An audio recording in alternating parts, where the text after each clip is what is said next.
Okay, keeping it simple. This is part 5 of just introduction through chapter 1. Just general information to prod your memory and help you study with somebody else. Last time we were together, we were talking about levels of organization, structural organization of life, samak to soul.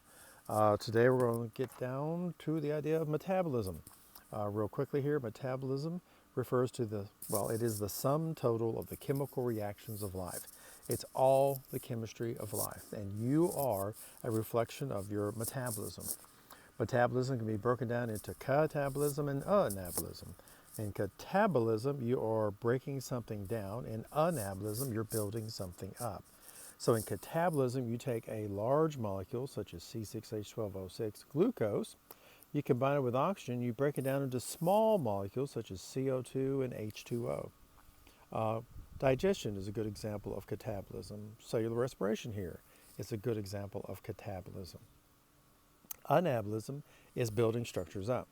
So taking carbon dioxide and water, two small molecules, putting them together and coming out with carbonic acid, a larger molecule. That's an example of anabolism.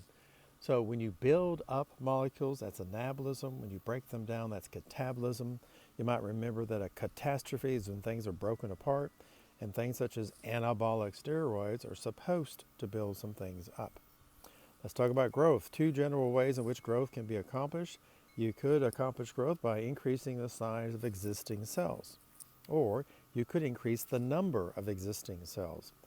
So, increasing the size of the cell is sort of like an adipocyte, a fat cell storing more lipid inside and ballooning up in size. Mitosis right here is one cell becomes two, two becomes four. That same old thing that took you from a zygote to where you are right now, about 60 to 100 trillion cells. Mitosis, by the way, is for growth, but it's also for repair. Stop and think about it. If you scrape your knee, you lose a few 100,000 cells.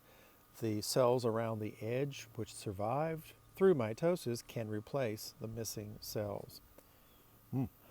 Something else that's significant about life is responsiveness. And when it comes to responsiveness, there's kind of a short list of cells that are able to respond to the environment. And that includes neurons and the muscle cells, cardiac, smooth, and skeletal muscles. The responsive is based on the idea of a stimulus, which is a change in the environment. And so receptor neurons were able to distinguish a change of pressure or light or voltage or anything along that line. So those are part of our sensations.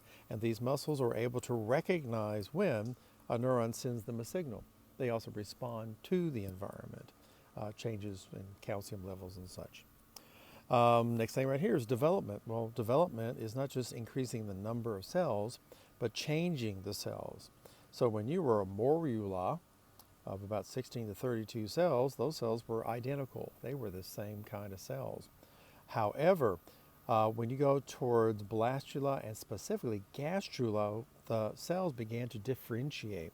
They began to specialize, and so you came up with the 4 fundamental tissues based on that specialization. And they're very often reacting to changes in the environment, chemical and otherwise.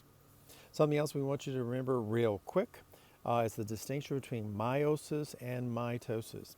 In the simplest form, meiosis, or meiosis, however you want to say it, is a way of forming gametes or sex cells, sperm for him, egg for her.